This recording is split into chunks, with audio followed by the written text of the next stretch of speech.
پھر آپ دیکھیں کہ بنی اسرائیل کا ایک بڑا عبادت گزار تھا بلم بعورہ، اس کے اندر میں آ گئی، خواہش نفسانی کی اتباع کرنے لگا۔ اللہ تعالیٰ فرماتے ہیں وَلَوْ شِئْنَا لَرَفَعْنَاهُ بِهَا وَلَكِنَّهُ أَخْلَدَ إِلَى الْأَرْضِ وَاتَّبَعَ هَوَاهُ، کہ اگر ہم چاہتے تو ان نشانیوں سے ان کے درجے کو بلند کر دیتے، مگر تو پستی کی طرف مائل ہو گیا اور اپنے خواہش کی پیروی کرنے لگا۔ 400 سال کی عبادت کی تھی، اللہ تعالیٰ نے ساری عبادت کو ضائع فرما دیا۔ اللہ تعالیٰ کے سامنے جب کوئی تکبر کرتا ہے نا کہ میں، انا، میں، اللہ کو پسند نہیں آتا۔ یہ جو ہے نا انا، میں، اس فقط اللہ رب العزت کو سجدہ ہے، اس لیے فرمایا اننی انا اللہ، میں اللہ ہوں، لا الہ الا انا فاعبدنی واقم الصلاۃ لذکری۔ جو فرعون نے بھی یہی کہا نا انا ربکم الاعلی، میں سب سے بڑا رب ہوں۔ تو جب کوئی انا بولتا ہے نا اللہ کو پسند نہیں آتا۔ اس لیے ہمارے مشائخ یہ بات فرمایا کرتے تھے کہ انسان کو چاہیے کہ اپنی میں کو توڑے۔ حضرت فضل علی قریشی رحمۃ اللہ علیہ ایک بہت خوبصورت مثال دیتے تھے، فرماتے تھے کہ دیکھو بکری کے اندر میں ہوتی ہے، ہر وقت میں بول رہی ہوتی ہے، میں ہر وقت میں بول رہی ہے۔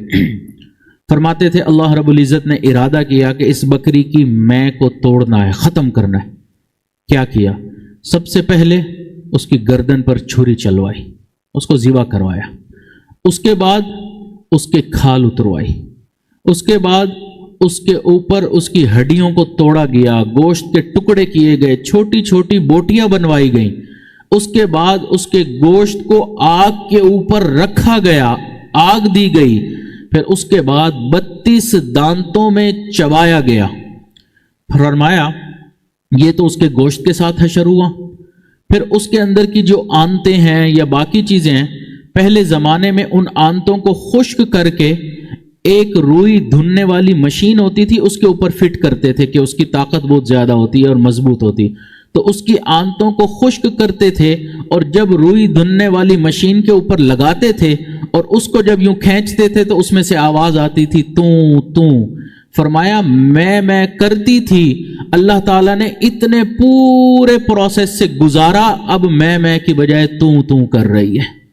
فرمایا اے انسان تو بھی اپنی میں کو ختم خود کر لے، ورنہ جب اللہ تعالیٰ ختم کرنے پر آئے گا تو یہ پھر معاملہ تیرے ساتھ بھی ہو سکتا ہے۔ اس لیے ہمارے مشائخ منع کرتے تھے کہ یہ نہ کہو کہ میں یہ کام کیا، میں نے وہ کام کیا۔ یہ جو مشائخ اپنے نام کے ساتھ کہتے تھے نا اس فقیر نے یہ بات کی یا عاجز یہ بات کر رہا ہے، مطلب یہ تھا کہ میں کہہ کے پھر نفس کے اندر میں ہی آ جاتی ہے۔ انسان جو بولتا ہے اس کا اثر ہوتا ہے کہ نہیں ہوتا؟ کوئی دوسرا انسان گفتگو کرے تو اس کا اثر ہوتا ہے، جب انسان خود گفتگو کرے تو اپنی گفتگو کا بھی تو اثر ہوگا نا۔ تو بار بار یہ جب یہ کہے گا کہ میں نے یہ کر دیا، میں نے وہ کر دیا، میں نے یہ کام کیا، پھر میں آ ہی جاتی ہے۔ اس لیے ہمارے مشائخ فرماتے تھے یہ عاجز ہے، عاجز بندہ ہے، فقیر بندہ ہے۔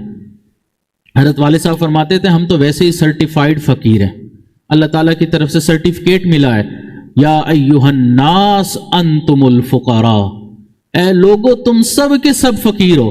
فرماتے تھے ہم تو سرٹیفائیڈ فقیر ہیں، تو اب اپنے آپ کو فقیر کہنے میں شرمندگی کس بات کی؟